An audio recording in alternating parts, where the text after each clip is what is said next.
Moi everyone, and welcome to Finish Your Plate.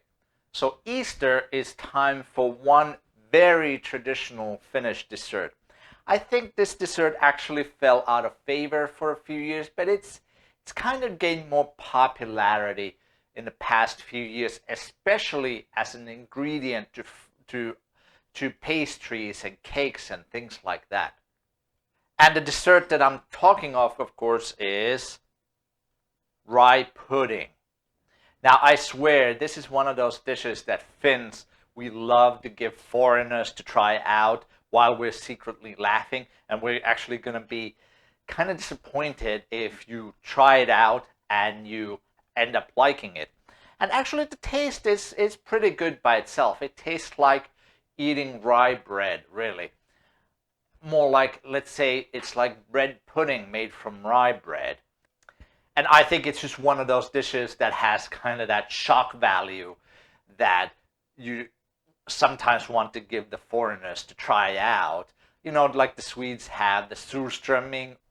Making rye pudding, the process is relatively simple. If you see my video of making the Christmas sweetened potato casserole, the process is exactly the same, except instead of potato, we're going to be using rye flour.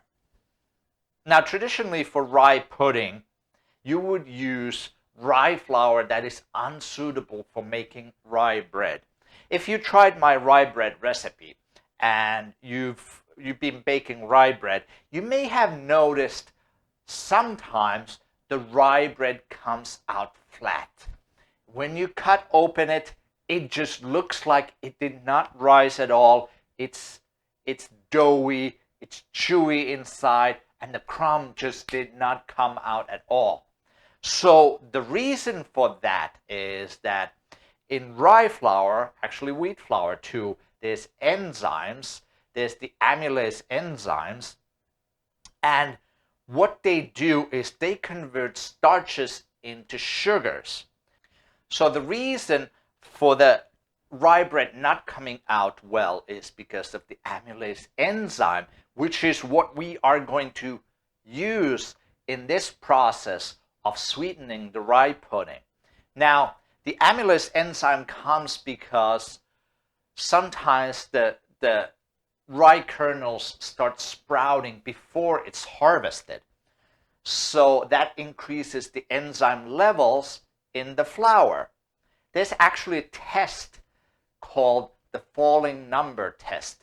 In Finnish, it's called sakoluku, which will tell you the amount of the enzyme in a flour. However, you cannot do that test at home. It's done in laboratories. Typically, the higher the falling number is, the more suitable the flour is for making bread. However, very low falling number means that the flour is only suitable for making rye pudding or maybe animal feed. Unfortunately, it is almost impossible for a regular consumer to find out what is the falling number of the rye flour that they buy in the US, for example. Rye simply isn't really that common over here.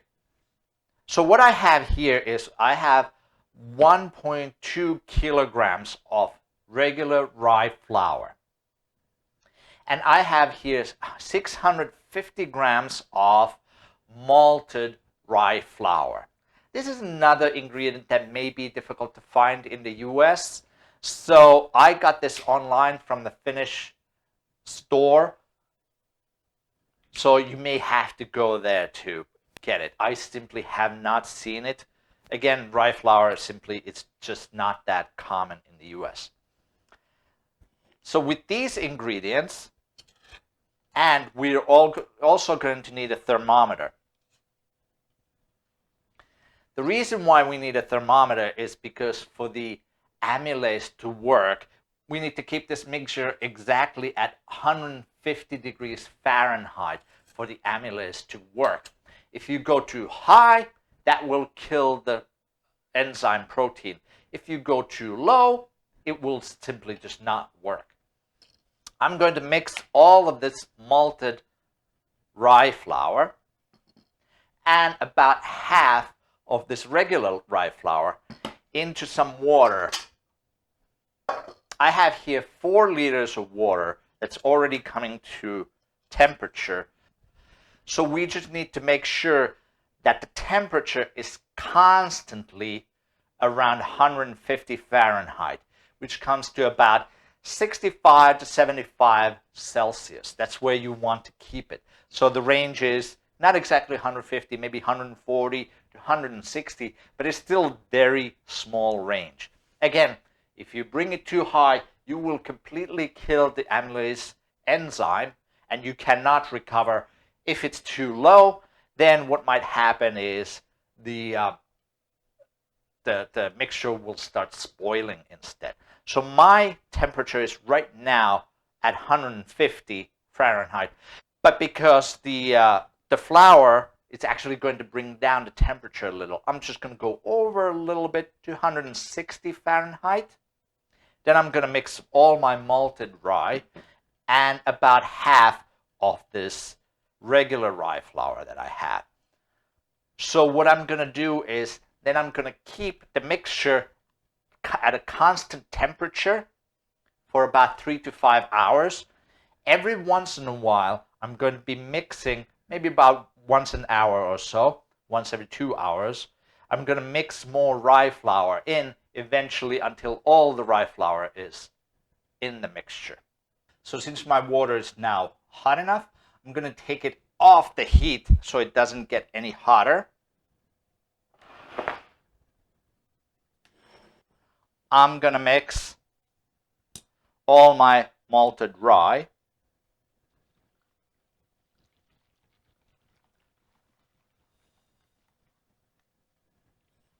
Again, I had 4 liters of water here.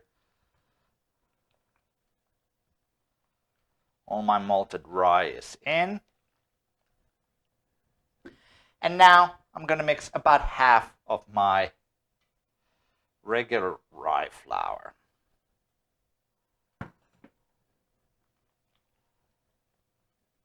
Until we have kind of a slurry.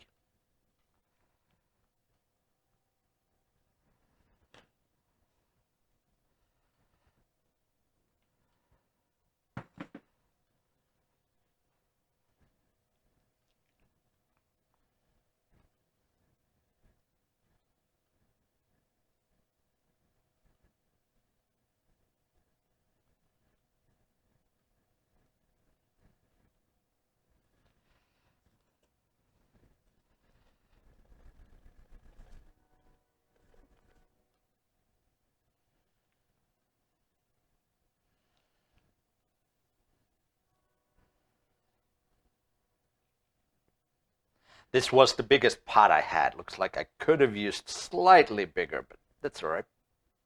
Make it work. It's getting very heavy to mix.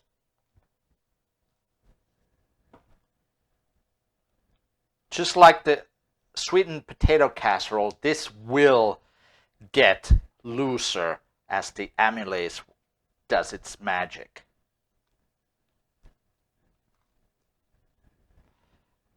So what it's going to do is it's going to convert the starches in rye into sugars to make it sweeter. So we're making it sweet with no sugar. So now I'm just going to put my thermometer back in so I can be sure that it stays at the right temperature. I'm going to sprinkle a little bit more flour on top. And I'm going to put it in the warm oven. I just have it on bread proof and the light on. For my oven, that is the perfect temperature. I can see that the temperature now cooled down a little bit to 140 degrees. So it needs to be just slightly higher, 150 degrees. But once I put it in the oven, it'll be fine. I'm going to take it out. I'm going to check up on it. I'm going to take it out once, maybe I want to say 2 or 3 times, so I can add the rest of the rye flour in. I'm going to mix it, and then I'm going to show you what it looks like. All right, so it's been in the oven for about an hour and a half. So you can see how it got a lot looser. Temperature dropped maybe just a little bit too much. So what I'm going to do is I'm going to heat up the oven just a little bit just to make sure it stays within that temperature. So I'm going to take the thermometer. This looks beautiful. This is working great. So what I'm going to do is I am just going to add more flour to this and then put it back in the oven for another couple hours before adding more flour to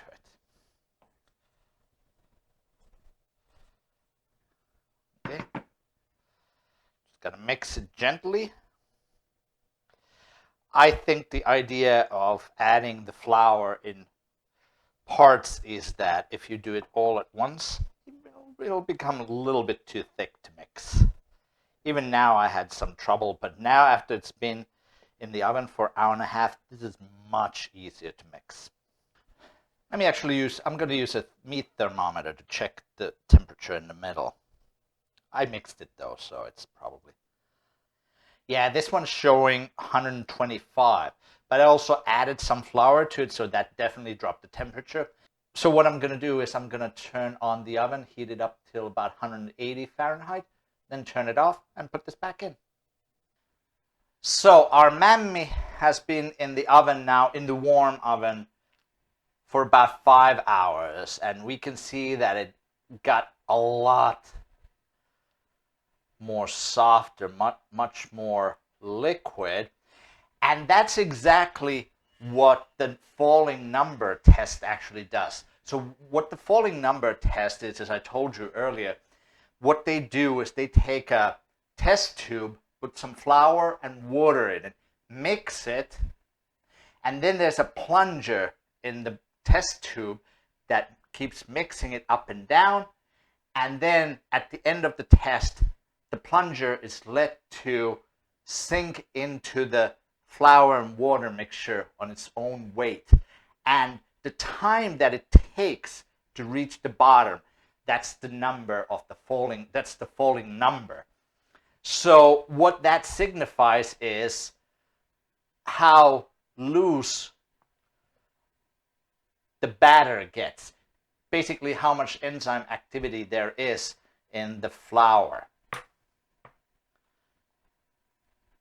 So now that it's ready, so what we're going to do is we're going to bring it to boil to basically kill the enzyme activity, and we're going to season it with salt and orange peel. At this point, you could also add molasses. Molasses has been kind of like the tricky shortcut to making it sweeter.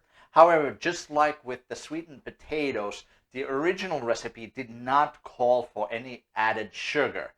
All the sweetness came from the enzyme activity alone. So if you want to do it the old-fashioned way, you do not add any molasses or sugar to it. And you have to remember, molasses does impart its own flavor to it too. I'm going to cook this until it comes to a boil, then turn down the heat, cook it for about 10 minutes. Now, one thing you have to remember is it will burn very easily. So you have to keep mixing it constantly. So this is pretty much the hard part.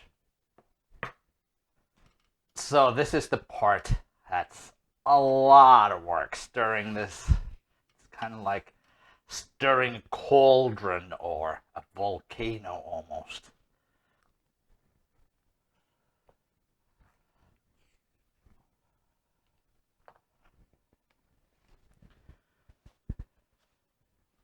So now that it's been bubbling here for about 10 minutes, I'm just going to stir in a teaspoon of salt,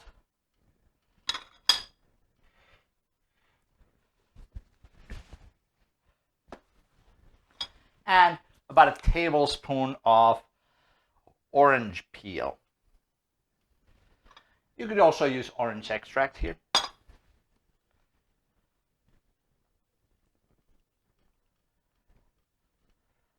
So now our rye pudding Mämmi has been cooling down overnight. So now I've just mixed it a little because it tends to create like a skin on top. So what I'm gonna do is I'm gonna divide it into these baking foil pans. Now don't get pans that are too tall. They need to be low like this, so this way it will bake well. So I'm going to divide this up into these pans, maybe fill them about 3/4 of a way. Then I'm going to put them in the oven to about 260 degrees for about 4 hours. And what I'm going to do is every half an hour or so, I'm going to just baste them with just put some hot water on top. That's going to prevent the skin from forming on the top. Okay, so now I'm just going to spoon this over. This is very thick, so it's going to take a little coaxing to get it out.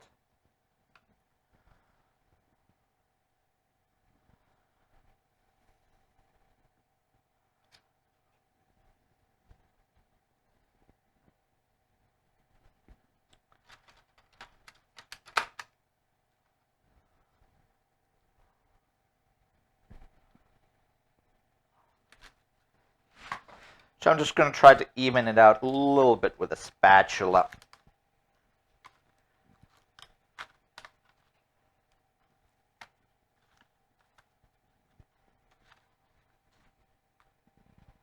This one's a good example of about the level that we want.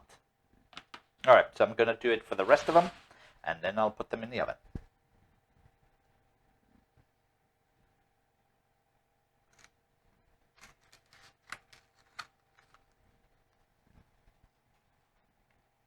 So more traditionally, instead of these aluminum foil pans, you would use little containers, little vessels made from birch paper instead.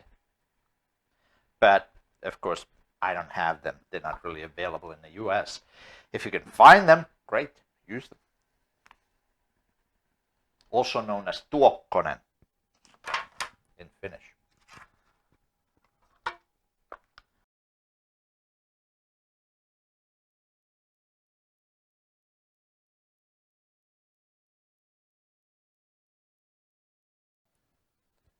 So after several days of process, we have the ready Mämmi here. So what you can do is you just take some.